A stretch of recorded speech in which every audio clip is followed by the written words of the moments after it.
Alright, so I figured I'd do a quick tutorial. I'm sitting here dealing with a strip bolt on a mower blade, and no matter what socket I try, it's stripped out.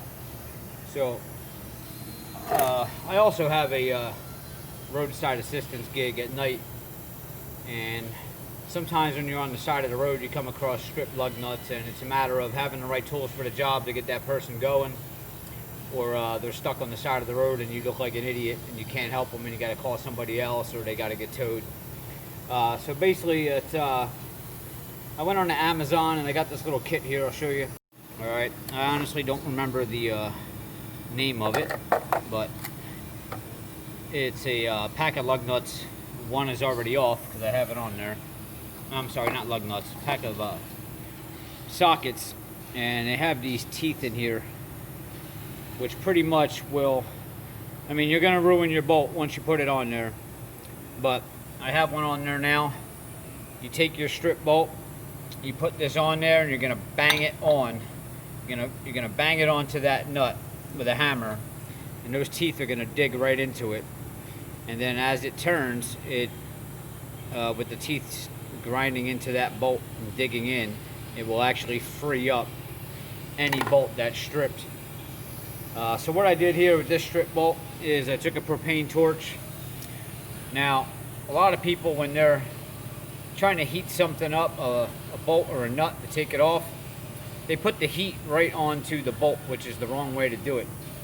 You want to put it onto the spot that the bolt is going into, which here would be the spindle here.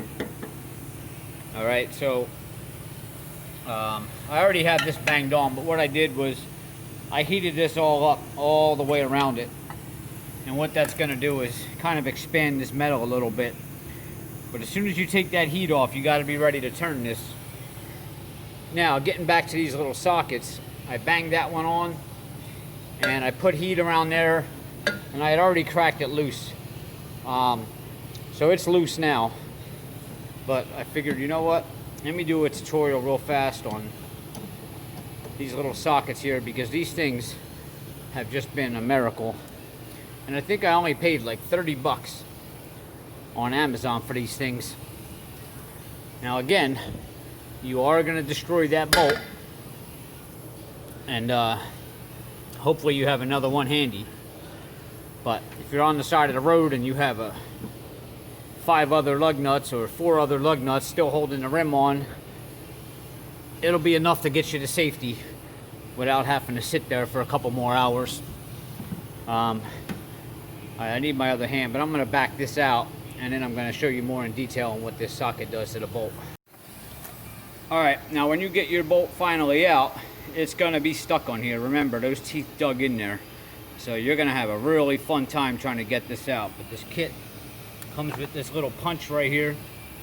And basically what you're going to do is go to the other end of the socket there and stick that punch in there. And you're going to hammer down on this, and it'll push that bolt right out. Put it in the vise. Got your pin there.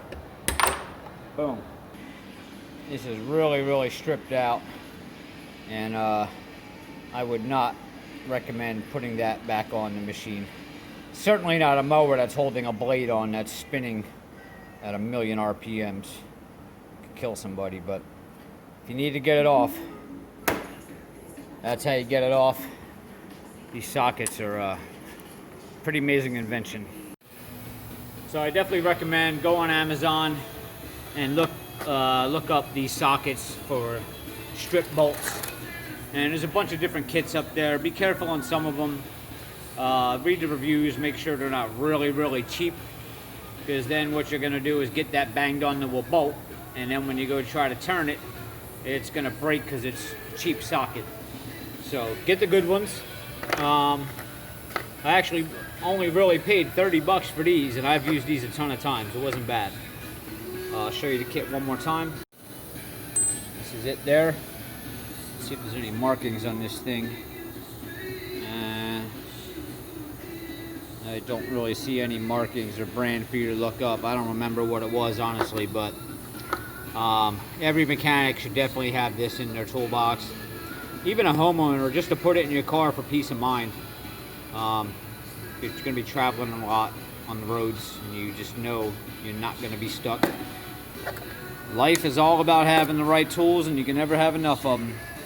All right, I'll see you next time.